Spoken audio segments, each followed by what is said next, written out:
cast a large shadow outside the gates. For centuries, these walls had defended the city from enemy invasions and beast tides. Although their robust military and well-placed fortresses had rendered these walls useless, their symbolism remained. The kingdom would never fall so long as they stood strong. To Cha Ming, it was a godsend, but for a different reason than fortification. His furred and feathered companions now spoke in hushed whispers. They couldn't help but occasionally glance at the large structure and quiet down whenever they got too loud. "Why are you so afraid of walls?" Cha Ming asked as they waited for Wang Jun to return. "We do not speak their names aloud," Huxian whispered. "They are only mentioned in bedtime stories to scare newborn cubs. Every beast inherits memories of these atrocities. We remember millions of corpses and rivers of blood, hordes of beasts collapsing under a flood of arrows as they pawed helplessly against unbreachable structures." Huxian shook his head mournfully. "We are fully aware that we have the strength to break them, but when we attempt to do so, we can't help but be paralyzed with fear. We are helpless against them." Cha Ming looked up at the gate thoughtfully. "Will you be all right?" "We'll stomach it," Huxian said. "It's not so bad in smaller courtyards and buildings. It only gets out of hand with the more massive structures." He eyed the gatehouse cautiously. Cha Ming scratched the tiny fox's ears to alleviate his worries. They spotted a blonde-haired figure walking out of the city gates.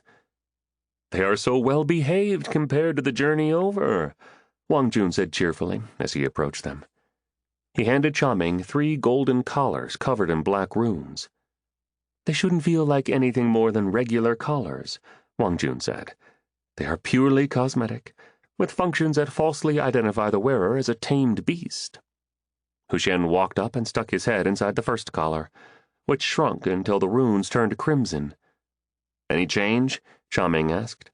"Nope," Huxian replied. "And it comes with a built-in portable meat locker.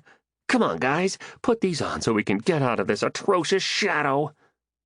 His companions followed with uncharacteristic haste. They led the way toward the gates, making Cha Ming wonder if they knew even what tamed beasts were.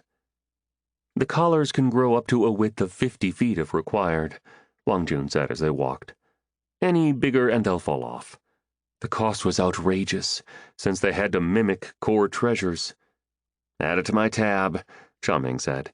"I'll find a way to earn money quickly." "What's money between us?" Wang Jun said. "Besides, you don't need to worry about finding odd jobs. I already have a list of formations I need you to build. Soon, I'll be the one owing you money." The registration process went smoothly. The guards collected a chi imprint and registered the beast's abilities, the ones they chose to reveal at least, before sending them on their way. Cha Ming would be liable for any damages they caused in the city. His heart cringed in anticipation of a gigantic bill. "It's been a long time since we've had a decent meal," Wang Jun said as he led them to the center of the city. "Let's make our first stop the Dragon's Claws. It's the best restaurant with private rooms in the city." The oppressive heat baked the 4 road-weary travelers as they passed unfamiliar buildings. There were similarities between Songjin and Quicksilver. The jade bamboo auction house kept its plain decoration and bamboo garden, while the Commodity Exchange maintained its massive stone construction.